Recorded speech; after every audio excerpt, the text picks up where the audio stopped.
সম্মানিত উপস্থিতি, যে যেখান থেকে আমাদের প্রতিবেদনটি দেখছেন, সকলকে আমাদের চ্যানেলের পক্ষ থেকে শুভেচ্ছা এবং অভিনন্দন জানাচ্ছি। আমি নবদ্বীপ। দর্শক, আমরা এখন রয়েছি একটা বেগুনের জমিতে। এখানে বেগুন চাষ এবং সাথী ফসল হিসাবে কিন্তু মরিচ চাষ করা হয়েছে। তো আমরা আজকে মূলত এই বেগুনটা কিভাবে চাষাবাদ করা হলো সেই বিষয়টা নিয়ে আলোচনা করতে চাচ্ছি। তাহলে মফিজ সাহেব, কেমন আছেন আপনি? হ্যাঁ, ভালো আছি দাদা। ভালো আছেন আপনি? হ্যাঁ, আমিও ভালো আছি। তো এখন আমরা তো আজকে আপনার এই বেগুন খেতে চলে আসলাম। আসলে এই যে বেগুনটা দেখতে পাচ্ছি, অসাধারণ কিন্তু সুন্দর লাগতেছে। তো এটা কি জাতের বেগুন? এই গ্যাটকো সেরা। গ্যাটকো সেরা। তো এর আগে কি এই বেগুন কখনো আপনি রোপণ না করেছেন? না, এখনো কখনো করি নাই। মানে এবছরই প্রথমে গ্যাটকো জাতের প্রথম করছি, প্রথম রোপণ করা। আচ্ছা, তো এখন এই যে জমিটা করছেন, এটা কতদিন, মানে বয়স কতদিন হলো? 6 মাস হয়ে গেছে। আজকে 6 মাস বয়স। 6 মাস। আচ্ছা, 6 মাসে এই যে বেগুন রোপণ করলেন, এটা কতটুকু জায়গা? এটা আইতেছে 17 শতকের মতো জায়গা হবে।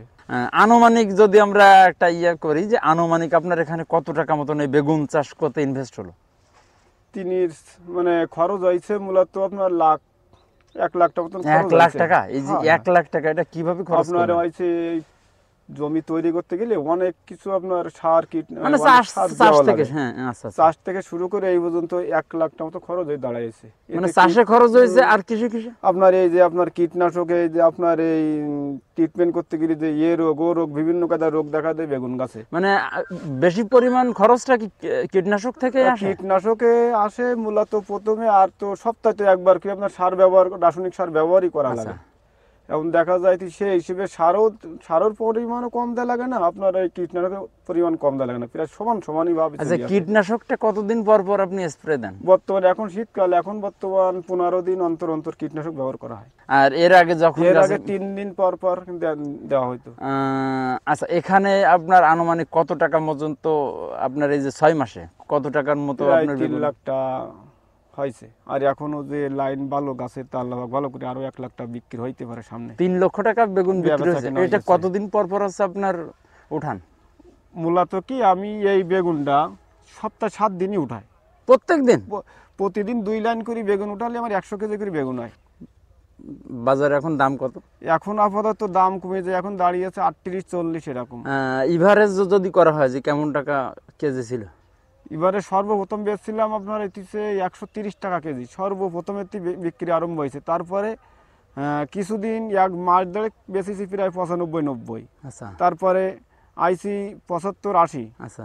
তারপরে আইসে 60। এখন লাস্টে কিছুদিন বেছিলাম 55, এখন আপাতত 40 টাকা 38 টাকা এরকম বেশি। তার মানে এভারেজ আশা রাখা যায় যে এরকম 60 টাকা 65 টাকা মনে হয় এরকম, তাই না? হ্যাঁ, ওইরকম। তো এখন এই নিঃসন্দেহে তো এই বেগুনটা অনেক লাভজনক, তাই না? এখন চাষ সম্পর্কে আমাদেরকে একটু ধারণা দেন। কি মাসে এটা রোপণ করেছিলেন? কিন্তু আপনার 5 মাসটা ধরে নিতেছে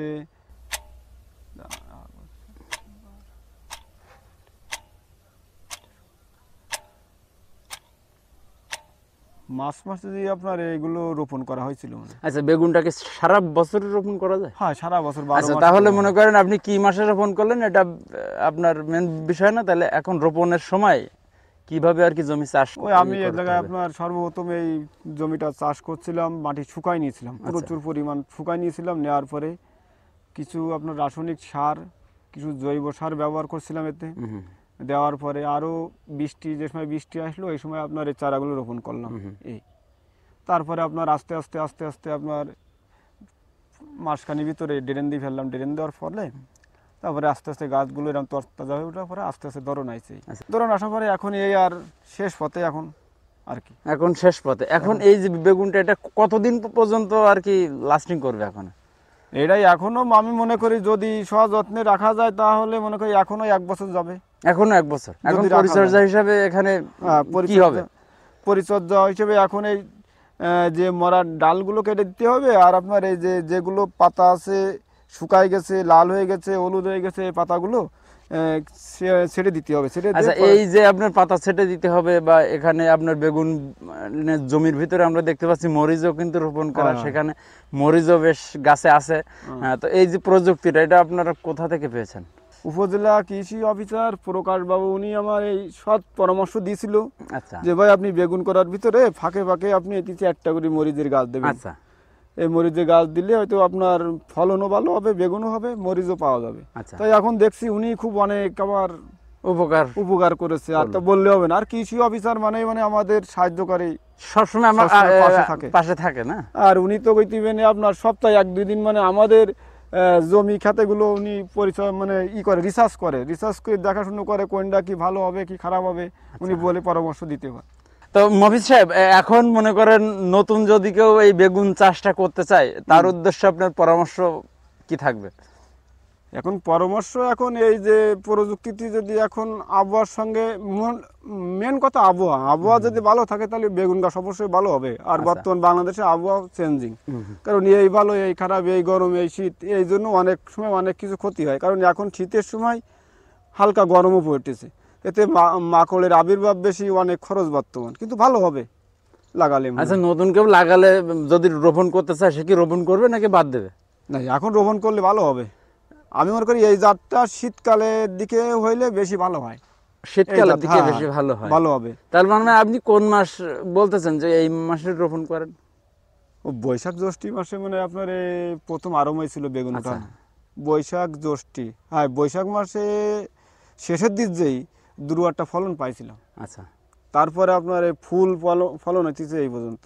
এতক্ষণ আমাদের সাথে সময় দেওয়ার জন্য আপনাকে অসংখ্য ধন্যবাদ জানাচ্ছি। দাদা, আপনার অসংখ্য ধন্যবাদ। শুধু দর্শক, আমরা কৃষক মফিজ সাহেবের কাছ থেকে কিন্তু এতক্ষণ শুনতেছিলাম যে কিভাবে আসলে চাষ হলো।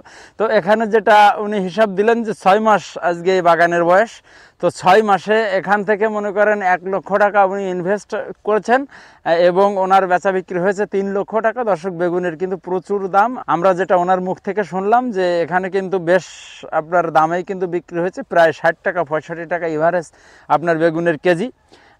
তো এখানে কিন্তু আমরা ধরনটাও দেখতে পাচ্ছি বেশ ভালো। তো এখন নতুন যদি কেউ বেগুন চাষাবাদ করতে চান, আমরা আপনার মফিজ সাহেবের মোবাইল নাম্বারটা আমাদের স্ক্রিনে দিয়ে দিয়েছি। আপনারা চাইলে মফিজ সাহেবের সাথে যোগাযোগ করে অবশ্যই কিন্তু এরকম ফার্মিংয়ের ভিতরে আপনারা অবশ্যই যেতে পারেন। তো সকলের সুস্বাস্থ্য এবং দীর্ঘায়ু কামনা করে আমরা আমাদের আজকের প্রতিবেদন এখানে শেষ করছি। ভালো থাকবেন, সুস্থ থাকবেন।